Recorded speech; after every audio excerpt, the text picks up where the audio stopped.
भागवत महापुराण की जय। कृष्ण कन्हैया लाल की जय। राधा रानी की जय। भगवान श्री कृष्ण के सभी भक्तों को राधे राधे। जय श्री कृष्ण।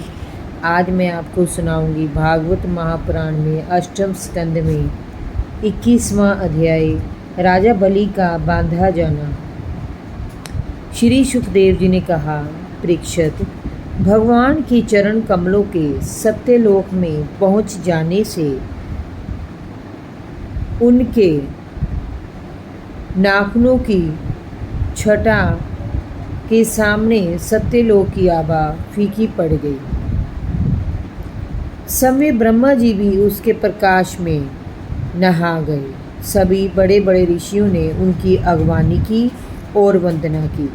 समय ब्रह्मा जी ने उस चरण कमल की पूजा की और भक्ति भाव से स्तुति की।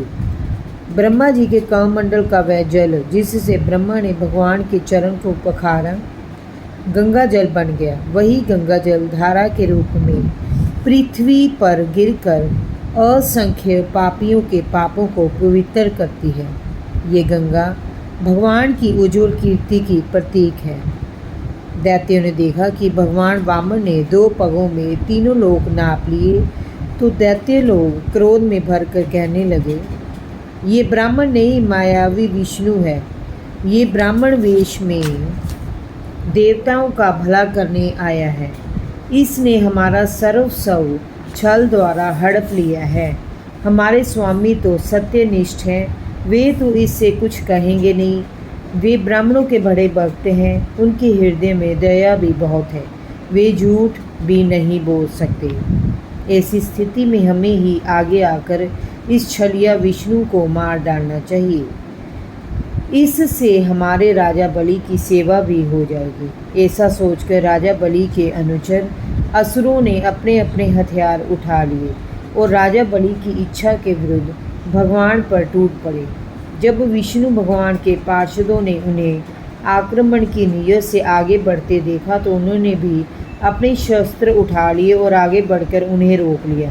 वे असुरों की सेना का संहार करने लगे। जब राजा बलि ने उन्हें लड़ते देखा तो आगे बढ़कर उन्हें रोका। उन्होंने असुरों को फटकारते हुए कहा, भाइयों, लड़ो मत, मेरी ओर देखो और वापस लौट जाओ। ये समय इस कार्य के लिए अनुकूल नहीं है। जो काल समस्त प्राणियों को सुख और दुख देने की सामर्थ्य रखता है, उसे दबाने की सामर्थ्य किसी में नहीं है। जो काल भगवान हमारी उन्नति के कारण थे, अब वे ही देवताओं की उन्नति कर रहे हैं। काल पर विजय प्राप्त करना असंभव है। इस समय काल तुम्हारे विपरीत है, इसीलिए भगवान के पार्षद तुम्हें मारने में सफल हो रहे हैं। अनुकूल समय आने तक तुम्हें प्रतीक्षा करनी चाहिए। परीक्षित, अपने स्वामी की बात सुनकर दैत्य सेनापति रसातल में चले गए। उनके जाने के बाद भगवान के संकेत पर पक्षीराज गरुड़ ने वरुण पाश से राजा बलि को बांध लिया। उस दिन अश्वमेध यज्ञ में सोमपान होने वाला था। जब सर्वशक्तिमान भगवान विष्णु ने राजा बलि को बंधवा लिया, तब तीनों लोकों में हाहाकार मच गया। लोग उनके उदार यश का गान करने लगे। उस समय भगवान वामन ने राजा बलि से कहा, राजन, तुम्हें अपने धन बल पर बड़ा घमंड था कि तुम कुछ भी दे सकते हो। तुमसे मैंने 3 पग भूमि मांगी थी, परंतु अभी तो मैंने 2 ही पग उठाए हैं और त्रिलोकी को नाप लिया है। तुमने मुझे वचन दिया था, अब बताओ मैं तीसरा पग कहाँ रखूं? जो याचक को देने का वचन देकर उसे पूरा नहीं करता, उसके सारे मनोरथ व्यर्थ हो जाते हैं। उसे नरक में गिरना पड़ता है। राजा बलि ने अपना सिर झुकाते हुए कहा, ब्राह्मण कुमार, अपना तीसरा पग मेरे सिर पर रख दीजिए।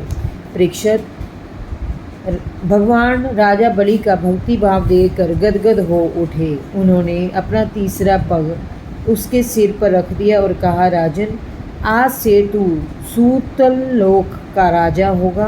तेरी सुख संपत्ति देवताओं से भी बढ़कर होगी। परीक्षित, तभी से सूतल लोक पर दैत्यों का राज्य है और वे धन बल से संपन्न है। जो भी भगवान में इस प्रकार अपनी आस्था प्रकट करता है, भगवान उसे निश्चित रूप से सुख समृद्धि प्रदान करते हैं। जय जय श्री राधे। भागवत महापुराण की जय। कृष्ण कन्हैया लाल की जय। भगवान श्री कृष्ण के सभी भक्तों को राधे राधे। जय श्री कृष्ण।